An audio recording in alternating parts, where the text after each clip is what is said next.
Everyone told me moving countries with nothing was a disadvantage. No any network, no money, barely speaking the language, starting from zero in a country that didn't even know my name. Turns out that was the best thing that ever happened to me. And science agrees. I landed in Australia at 17. My first job was cleaning at a school. My second job was making hotel beds.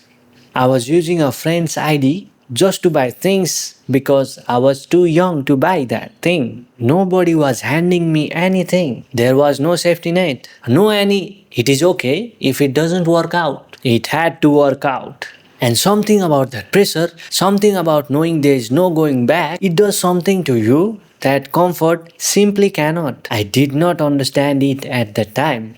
I just felt it. Then I found the numbers. The numbers are wild. MIT did a study, a real one. They looked at over 1 million businesses. The finding? Immigrants are 80% more likely to start a business than people who were born in that country they live in. 80%, 80%. Not a little more likely, not slightly more motivated. 80% more likely to actually build something. And it gets better. As of 2024, 46% of all Fortune 500 companies, the biggest, most powerful companies in the planet, were founded by immigrants or their children. 46%. Google, WhatsApp, eBay, Yahoo, Tesla, and many more. Built by people who came from somewhere else with nothing guaranteed.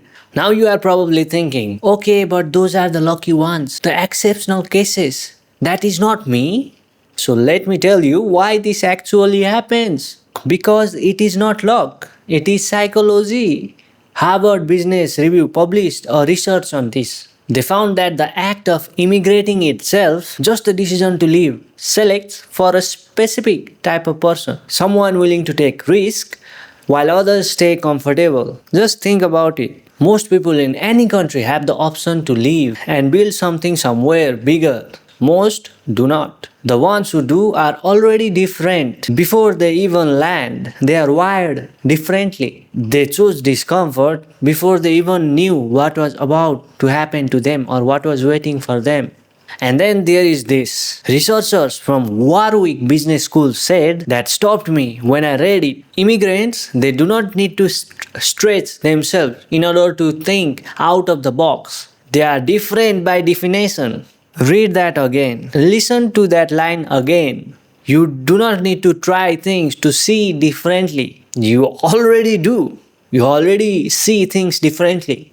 Because why is that? Because you grew up in one world and you operate in another world. You carry two sets of eyes everywhere you go. That is not a disadvantage. That is a superpower. Most people spend thousands on business courses trying to develop. Now let me talk directly to you. If you are an immigrant watching this, or if you grew up less than the people around you, I want you to hear this. The thing you are ashamed of is the thing that is making you dangerous. The accent you apologize for. The background you hide. The fact that you have to figure things out all by yourself, all alone, while others had a map handed to them. That is not your weakness. That is your origin story. Embrace this story. Just like me, I embrace my story. People who grow up comfortable learn to be comfortable. People who grow up with nothing, they learn to be resourceful. And resourceful beats comfortable in the long run always. I cleaned hotel rooms and schools when I arrived first in Australia. I walked into businesses cold with barely functional English and pitched myself anyway. I did not do that because I was brave. Maybe a little bit, yes. I did it because I had no any other option. And sometimes having no other option is the most powerful position you can be in. Here is the challenge. Stop calling it a disadvantage. Your background, your accent, the fact that you started with less, stop using it as a reason things are harder. Start using it as evidence that you are already built different. You did not just move to a new country or grow up with a safety net or start from zero. You choose the harder path before you even knew how hard it was going to get. That is not something that needs to be overcome. That is something that needs to be understood and used. Use it as a fuel. And my full story is in the bio inside the ebook. It is called Path to Covers the Becoming. And if you are watching this from somewhere far from where you started, welcome. You are exactly where you need to be. This is Path to Covers, signing out.